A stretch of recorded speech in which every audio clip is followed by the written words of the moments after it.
விபத்துக்குள்ளான இந்த ஏர் இண்டியா விமானத்தில் ஒரே ஒருத்தர் மட்டும் உயிர் பழச்சிருக்காரு அப்படிங்கிற அதிசயமான ரிப்போர்ட் ஒன்று வெளியாயிருக்கு. 23வது செகண்டில் அவர் செஞ்ச செயல் என்ன, அவர் எப்படி உயிர் தப்பினார் அப்படிங்கிற விஷயம். ரெண்டாவது, இந்த ஏரோப்ளேனில் ஆக்சிஜன் பற்றாக்குறை, ஆக்சிஜன் சிலிண்டருக்கான பற்றாக்குறை இருந்ததா ரிபப்ளிக் டிவி ஒரு நியூஸ் ஒன்று வெளியிட்டிருக்காங்க. இதில் எந்த அளவிற்கு உண்மைத்தன்மை இருக்குது? அதோடு சேர்த்து ஆகாஷ் வத்சா அப்படிங்கிற பயணி ஒரு வீடியோ ஒன்றை வெளியிட்டிருந்தாங்க. விமானம் பெறப்படுறதுக்கு 2 மணி நேரத்திற்கு முன்னதாகவே எச்சரிக்கை பதிவு ஒன்று வந்திருக்கு. இந்த எச்சரிக்கை பதிவு தான் இவர் வெளியிட்ட வீடியோ. அந்த விமானத்துக்குள்ளே என்ன பிரச்சனை அப்படிங்கிறத இவர் டீட்டெயில்டாக பேசியிருக்காரு அந்த வீடியோவில். அது தொடர்பான வீடியோக்களையும் ஏர் இண்டியாவுக்கு ஷேர் பண்ணியிருக்காரு. ஆனால் ஏர் இண்டியா இது தொடர்பாக அஜாக்கிரதையாக இருந்திருக்காங்க. இது எல்லாத்தையும் தாண்டி டிசிசிஏ இல்லையா, அவங்க ஒரு முக்கியமான ஒரு விஷயத்தை ஏர் இண்டியாவுக்கு ஷேர் பண்ணியிருக்காங்க. அதையும் ஏர் இண்டியா கண்டுக்கலை அப்படின்னு சொல்லப்படுது.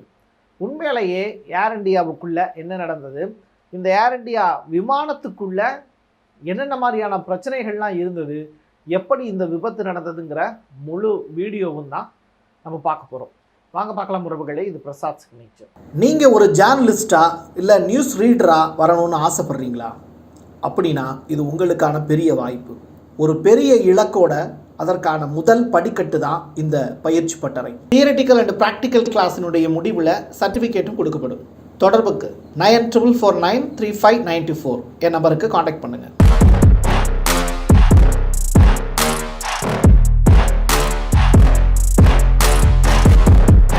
கடந்த 25 ஆண்டுகளில் இப்படி ஒரு கோர விபத்து அப்படிங்கிறது இந்தியாவில் நடந்ததே இல்லை. நீங்கள் வான்வெளியில் சாகசங்கள் செஞ்சதை பார்த்துருக்கலாம். ஆனால் விமானம் புறப்பட்டு வெறும் 3 நிமிடத்தில் மொத்தமாக ஒரு 241 பேர் இறந்து போகிறது அப்படிங்கிறது இந்தியாவில் ஏற்றுக்கொள்ளவே முடியாத ஒரு விஷயம். ஏன்னா இந்தியாவினுடைய தட்பவெட்ப சூழ்நிலை அப்படிங்கிறது இங்கே விமானம் பறப்பதற்கு சாதகமான ஒரு சூழ்நிலை தான். 2010 188 பேர் இறந்தாங்க விமான விபத்தில் அப்படிங்கிறது தான் பழைய கால ரெக்கார்டு.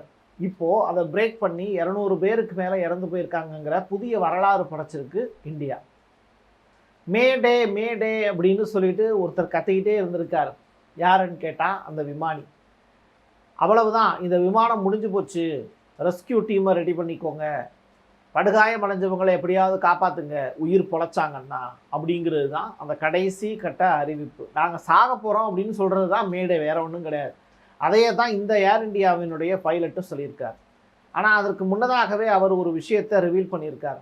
என்னென்னா, இன்றைக்கி தேதிக்கு இந்த இறந்து போன குடும்பத்துக்காக 1 கோடி ரூபாய் அப்படின்னு சொல்லிட்டு ஏர் இண்டியா நிதி வழங்குறதா சொல்லியிருக்காங்க. ஏர் இந்தியாவினுடைய பங்குகள் கூட ஒரே நாளில் 200 கோடி ரூபாய் லாஸ் ஆகிருக்குன்னு சொல்கிறாங்க. ஆனால் ஒரே ஒரு விஷயம், ஏர் இண்டியா இந்த விமானம் புறப்படுறதுக்கு ஒரு 2 மணி நேரத்திற்கு முன்னதாக ஒரு வீடியோ ஒன்று அவங்க கைக்கு வந்துச்சு. அந்த வீடியோ யார் வெளியிட்டார்னா ஆகாஷ் வத்சா அப்படிங்கிற ஒரு நபர், பயணி. அவர் டெல்லியிலேருந்து அகமதாபாத்துக்கு இதே இந்த போயிங் விமானத்தில் இறங்கியிருக்கார். We are almost about to taxi, but this AC is not working. Look at everyone, and it's so many people. They are using these magazines. AC is not working at all. And as usual, your TV screens are also not working. Neither this button for calling the cabin crew. Nothing is working. Nothing. Not even the light is working. See, is this what you are providing? And as usual, that is why Air India is considered as one of the worst airlines in the world. AC is still not working, and today it is very, very, very hot in Delhi.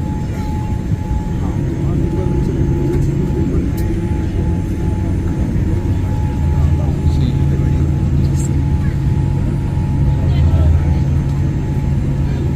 and it's a Dreamliner 787.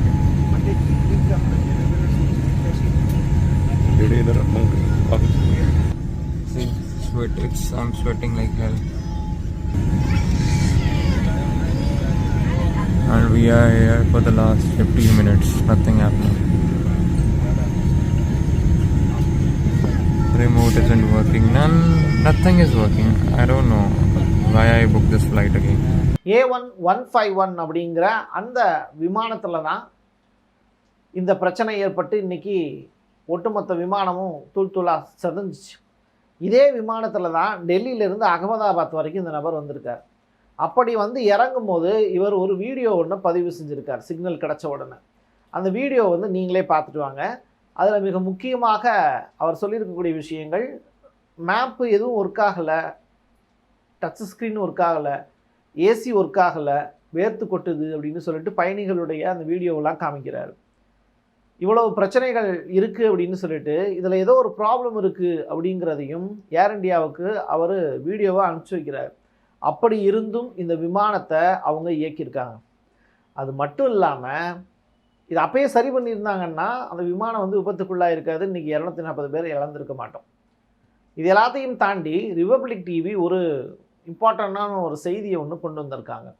அது என்ன அப்படின்னா, இந்த விமானத்தில் இந்த oxygen சிலிண்டர்களுடைய பற்றாக்குறை இருந்தது அப்படிங்கிற ஒரு விஷயத்தை பதிவு செய்கிறாங்க. சரி, ஆக்சிஜன் சிலிண்டர்கள் பற்றாக்குறை இருப்பதாக பைலட்டுகள் ஏற்கனவே பதிவு செய்திருக்கிறார்கள் அப்படிங்கிற செய்தியையும் சொல்லியிருக்காங்க. இந்த ரிபப்ளிக் டிவி இன்னும் சில விஷயங்களை சொல்கிறாங்க. ஏர் இண்டியாவில் வந்து கம்ப்ளைண்ட்டை பெரிதுபடுத்துகிறதே இல்லை. லக்கேஜ் மிஸ்ஸிங், லக்கேஜ் தொடர்பான கம்ப்ளைண்ட்ஸு ஏர் இண்டியாவில் ஏகப்பட்டது இருக்குது.